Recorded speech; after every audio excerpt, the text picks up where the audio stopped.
Good evening, friends. Sarge here with a very long overdue video. This one goes out to Poland. My friend Casper, also known as the Lazy Spoiled Kitty. That's just a fun name to say. It kind of just rolls right off of your tongue. The Lazy Spoiled Kitty. And I don't know why, but every time I say it, it's kind of different. But it's always in a weird voice. There's this fly that will not go away. Sorry for that.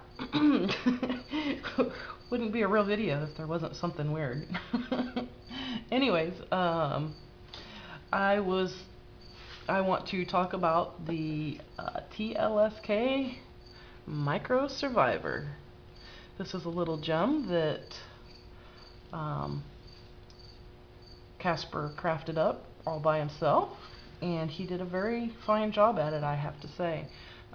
I was very excited to be able to get my hands on, a little piece of his work, and it's been a fun knife, and I've enjoyed it quite a lot so far. I do apologize that it's been so long in the making for me to do this video, but the upside to that is that it's given me a little bit of extra time to spend with this knife, and hopefully that gives me a little bit more of a qualification to give my opinion about it. So anyways, I have to say, when I first got this, my first impression was that it was very smartly designed and constructed.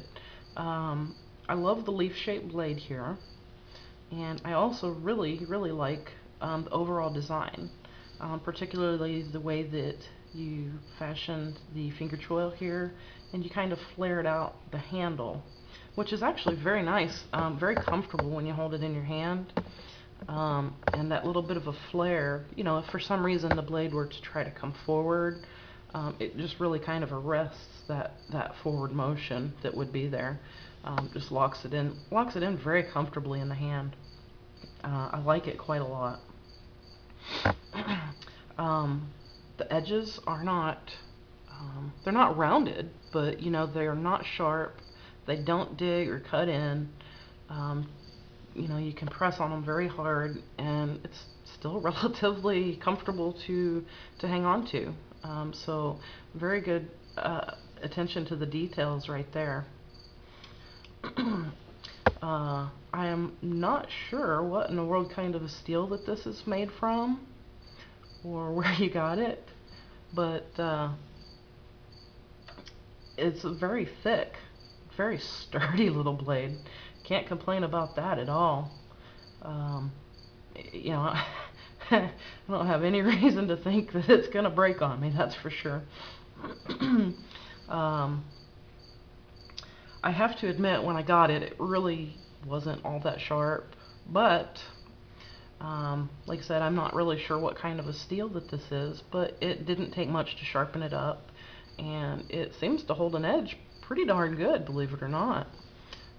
It's shaving sharp, that's for sure. So it's been pretty good in that respect.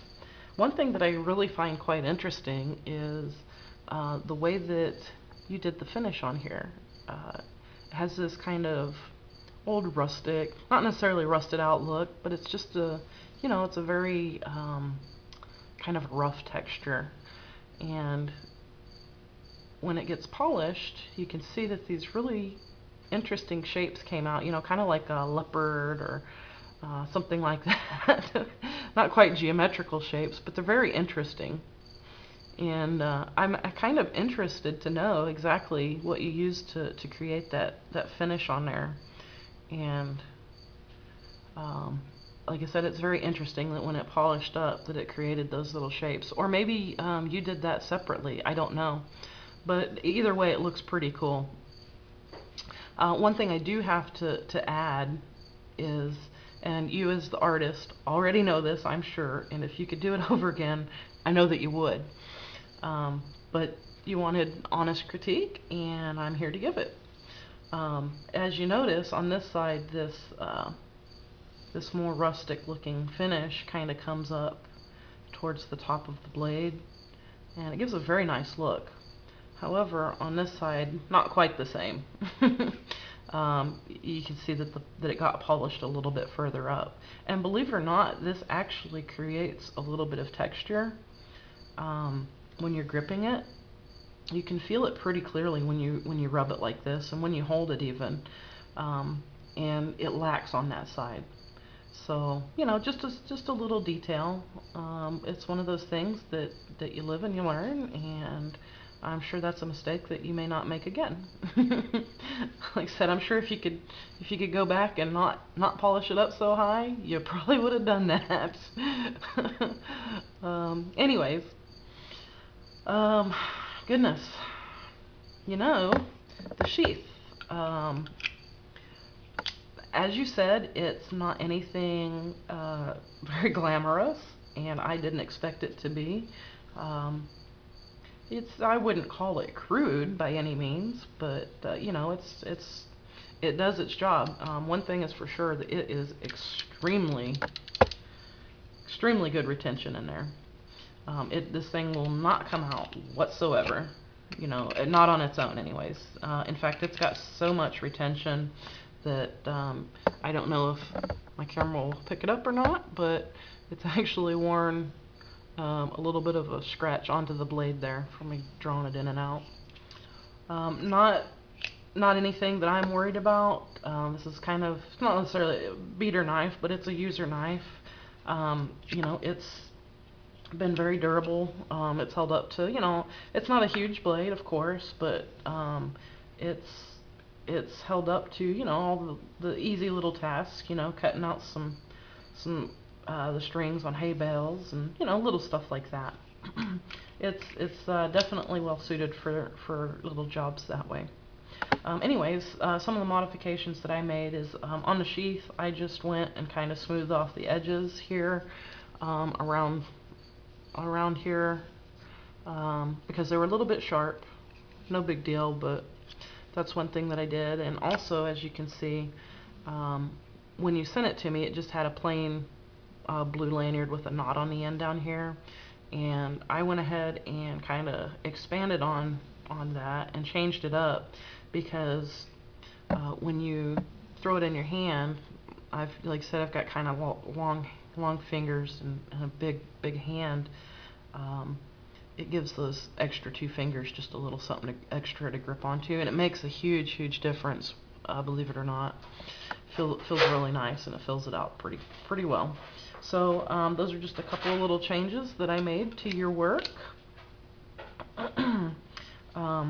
One cool thing about this is it fits very nicely into the pocket. Also, another thing that I did is tied some paracord right through here and kind of tied that around my belt. And you know, you can just whip it right out like that, and the sheath kind of hangs on its own there, and pop it back in. Of course, you can always do a neck carry with something like this as well. Sometimes that bothers me. You know, being a female, things just don't always hang the same on our chest like they do you guys. But anyways, just, you know, there's options for it, and that's the point. You know, Casper, I really have to say thanks very much for the opportunity, and letting me have a little piece of you here, a little piece of Poland with me. I really do appreciate it. I really have enjoyed the blade. It's going to stay with me and stay in my collection. And I have to say, I really do think that you have some talent. I really wish that I could see you do more with knife making. I know that you're strapped for time and money, and you know, you're getting married, and you know, your garage fell in, and you know, there's the hardships of life are upon you right now. But I really truly would like to see you get back into this. I think that you have a skill for the craft. You have very nice attention to detail. There's a whole lot of things that I really haven't mentioned about this that I would like to. And you know, this is just a tiny little sample of what I know that you can do. So, like I said, maybe one day in the future when things change for you a little bit, we'll see you start doing some really cool stuff. And move on from there. Anyways, that is, just kind of my thoughts on the TLSK Micro Survivor from the Lazy Spoiled Kitty. Hope you guys have a good night, and we will see you on the flip side.